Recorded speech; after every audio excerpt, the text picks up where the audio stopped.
नमस्कार मित्रों, मैं राजीव कुमार अपनी बगिया में आप सभी का तहे दिल से स्वागत करता हूं।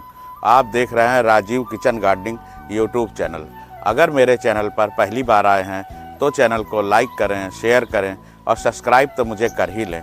घंटी वाला बटन ज़रूर दबाएं, जिससे मैं जब भी कभी आप लोगों के लिए नए नए वीडियो लेकर आप लोगों के बीच में उपस्थित होता रहूं तो उसकी नोटिफिकेशन आपके मोबाइल पर सबसे पहले पहुंच सके। देखिए, आज मैं काफ़ी अपनी सब्जियां हटाने जा रहा हूं जो बरसात वाली सब्जियां थी, क्योंकि अब जाड़े वाली सब्जियां लगाने का टाइम आ रहा है। इसलिए अगर अब हम अपनी सब्जियों को, पुरानी जो सब्जियां लगी हुई हैं बरसात की, उनकी बेलों को अगर हटाएंगे नहीं, उसमें कुछ ही बेलों को अभी मैं हटाऊंगा और कुछ को रखूंगा। जिसमें अभी लौकी की बेल को मैं रखूंगा, क्योंकि लौकी की बेल में अभी फ्रूटिंग हो रही है और जिसके पास अभी मेरे पास जगह है अभी, क्योंकि जाड़े में लगाई जाने वाली सब्जियों की कुछ पौध मेरी तैयार है, कुछ मैं पौध तैयार कर रहा हूँ, अभी कुछ पौध और बोऊंगा। पर मैंने इस समय पर मैंने उचित समझा कि जब मैं इन बेलों को अपनी उखाड़ रहा हूँ तो इस समय पर एक वीडियो बनाना ज़रूरी था। इसलिए कि 2 साल पहले मेरी छत के ऊपर मेरी बेलों में जब मैं सब्जियों वाली बेलों को उखाड़ता था तो उसकी जड़ में नीमाटोड की बहुत भयंकर बीमारी लग जाती थी। आप समझ लीजिए, ज़्यादातर सब्जी बोने वाले लोगों के यहाँ नीमाटोड की बीमारी ज़्यादातर लगती है। तो मैं उसमें नीम की खली का प्रयोग करता था, जिससे नीमाटोड की बीमारी ख़त्म हो जाती। पर बाज़ार से लाई हुई नीम की खली का प्रयोग जब मैं करता था तो उससे नीमाटोड की बीमारी जाती नहीं थी, थोड़ा बहुत कम होती थी। पर मैं बहुत परेशान रहने लगा था कि अब मेरी छत से नीमाटोड की बीमारी कैसे ख़त्म होगी। फिर मेरे को एक विकल्प मिला। मेरे कुछ पड़ोस के मित्रों ने बताया कि नीम खली आप कहाँ से लेके आते हैं, तो अपने मोहल्ले में ही एक जगह स्पेलर लगा है जो आयुर्वेद का संस्थान है, प्राइवेट आयुर्वेद का संस्थान है, जहाँ पर वो लोग स्पेलर में जो नीम की फल होता है उसको स्पेलर में डालकर और उससे तेल निकालते हैं, जिससे हम लोग सरसों का तेल निकालते हैं, उसी में वो लोग डालकर निमोली का तेल निकालते हैं। वहाँ से आप खली लाकर अपने पौधे में डाल के देखिए, गमलों में, हो सकता है आपकी नीमाटोड की बीमारी ख़त्म हो जाए। तो मैं 2 साल पहले से ही वहाँ से मैं नीम की खली लाने लगा। पर यह है कि वह नीम की खली काफ़ी महंगी पड़ती थी। उसका रीज़न ये था कि वो ओरिजिनल होती थी और वो इतनी तेज़ होती है कि जहाँ पर मैं पहले अपनी इन सारे गमलों में 2-2 किलो, 1-1 किलो, ये थर्मोकोल के डब्बे में, जैसे ये मेरे थर्मोकोल के डब्बे हैं, इन डब्बों में 1-1 किलो नीम की खली डाल देता था। तो उससे मेरे को तब भी परिणाम अच्छा नहीं मिला। इसके बाद में जब ओरिजिनल, मैं दिखा दूँ आपको, ओरिजिनल नीम की खली लेकर आया तो मैं दिखाता हूँ वो कैसी होती है। और लेकर जब मैं आया इस नीम की खली को, जो ओरिजिनल नीम की खली थी, इसको मैंने, ये देखिए, ये इस तरह से ओरिजिनल नीम की खली होती है। और इसको जब मैं लेकर आया और मैंने इसको अपने पौधों में, गमलों की मिट्टी में जब दिया, मिट्टी में मिक्स किया, इसके बाद से मेरे को आज तक मेरी बगिया में नीमाटोड की बीमारी नहीं मिली। मैं दिखा देता हूँ, अभी मैंने जड़ को कुछ हटाया था तो अभी मैं यहाँ पर दिखाता हूँ आपको। देखिए, ये जड़ मैंने आज निकाली, इसमें देखिए आप किसी तरह की, देख लीजिए, मैं आपको झाड़ के दिखा देता हूँ, देख लीजिए, इसमें किसी तरह की नीमाटोड की बीमारी कहीं पर भी आपको गांठें नहीं दिख रही होंगी। तब मेरे को लगा कि जब इस नीम की खली से नीमाटोड की बीमारी ख़त्म हो जाती है तो फिर ये ओरिजिनल नीम की खली ही हम इस्तेमाल करें। बाज़ार के अंदर जो नीम की खली मिलती है वो नकली होती है, असली नहीं होती है।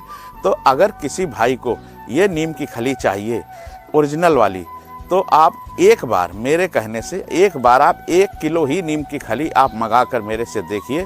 और इसके बाद आप देखिएगा, जहाँ पर आप आधा किलो नीम की खली का प्रयोग करते हैं वहाँ पर आप केवल 250 ग्राम की जगह, बड़े बड़े कंटेनरों में 250 ग्राम डालते हैं, उसकी जगह केवल 10 ग्राम आप नीम की खली का प्रयोग करके देखिए और फिर रिजल्ट देखिएगा। जैसे आज मैंने अपनी बेलों को उखाड़ा है यहाँ से जाड़े वाली सब्जियाँ लगाने के लिए, तो आपके यहाँ भी नीमाटोड की बीमारी बिल्कुल ख़त्म हो जाएगी। आप असली वाली नीम की खली का प्रयोग करके देखिए। पहले मैं भेज नहीं पाता था, बहुत लोग मेरे को कहते थे भैया नीम की खली मेरे को भेज दीजिए, तो अब मेरे पास व्यवस्था बन गई है। आप लोग कहेंगे तो आप लोग 1-1 किलो अभी मंगा के देखिए, जिसको ज़्यादा चाहिए तो मैं ज़्यादा ही भेज दूँगा। तो आप मंगा कर देखिए, इस्तेमाल करिए, फिर बताइएगा कि ये कैसी नीम की खली है।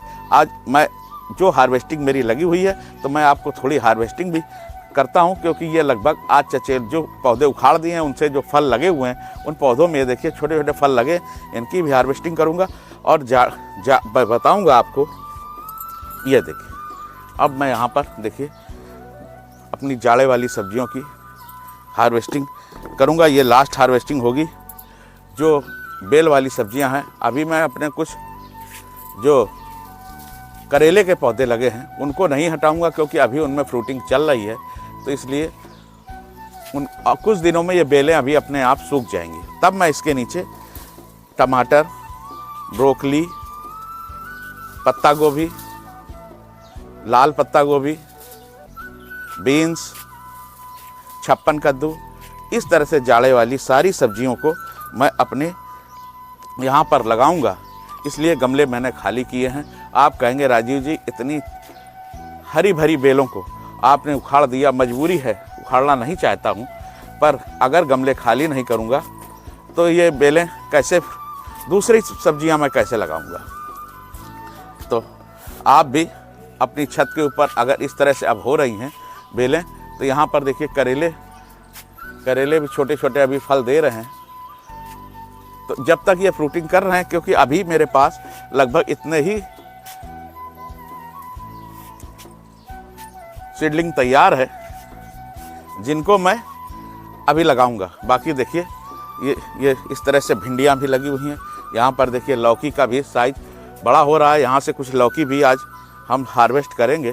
देखिए ये लौकी, देखिए इस लौकी को भी आज यहाँ से हार्वेस्ट किया जाएगा। ये देखिए एक लौकी भी हार्वेस्ट कर ली हमने। ये अब कुछ भिंडियों को भी यहाँ से हार्वेस्ट करेंगे। खीरा भी यहाँ पर काफ़ी बन रहा है, तो खीरे को भी हार्वेस्ट करेंगे। ये लौकी देखिए अभी एक लौकी तोड़ ली है हमने, दूसरी लौकी को भी ये देखिए इसको भी तोड़ लेते हैं। इस लौकी को भी हम लोगों ने यहाँ से तोड़ लिया। तो अगर आप सब्जियाँ आपकी बन गई हैं और आप उनको तोड़ेंगे नहीं, तो आपकी दूसरी सब्जियाँ फिर जल्दी नहीं बनेंगी। तो अभी मैं आगे देखिए भिंडियाँ भी हर दूसरे दिन इस तरह से अच्छे बीजों का रिजल्ट है। कई मेरे सब्सक्राइबर भाई मेरे से पूछते हैं कि भैया आपके यहाँ भिंडियाँ बहुत बड़ी बड़ी होती हैं, लौकी बहुत बड़ी बड़ी लगती हैं, सब्जियाँ बहुत।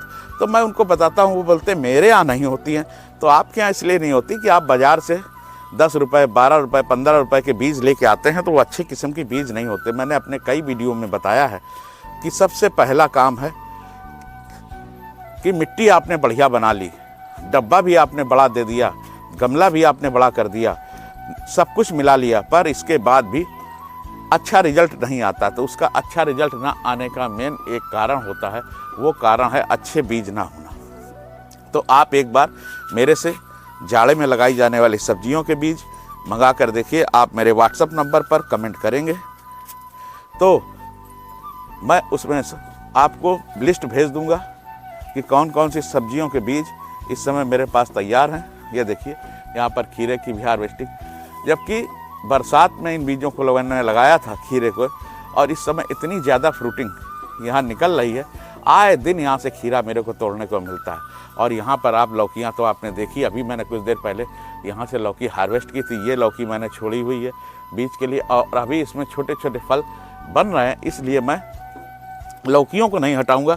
बाकी धीरे धीरे करके अभी मैं करेले भी हटा दूंगा। अभी भी कुछ लोग मेरे से करेले के बीज मांग रहे हैं, वो क्यों मांग रहे हैं मैं समझता हूँ। वो अभी करेले के, लौकी के बीज क्यों मांगते हैं? क्योंकि यूट्यूब के ऊपर वो ऐसे लोगों को वीडियो देखते हैं जिनके मिलियंस में सब्सक्राइबर हैं, और उनके ज़्यादा सब्सक्राइबर होने की वजह से उनको अपने बीज बेचने हैं, इसलिए वो आपको अभी लगा कर दिखाते हैं। मगर जाड़े के मौसम में करेला भी ख़त्म हो जाता है, लौकी भी ख़त्म हो जाती है। वो देसी प्रजाति की एक लौकी होती है जो गमलों में नहीं हो सकती, क्योंकि उसकी बेल बहुत ज़्यादा बढ़ती है।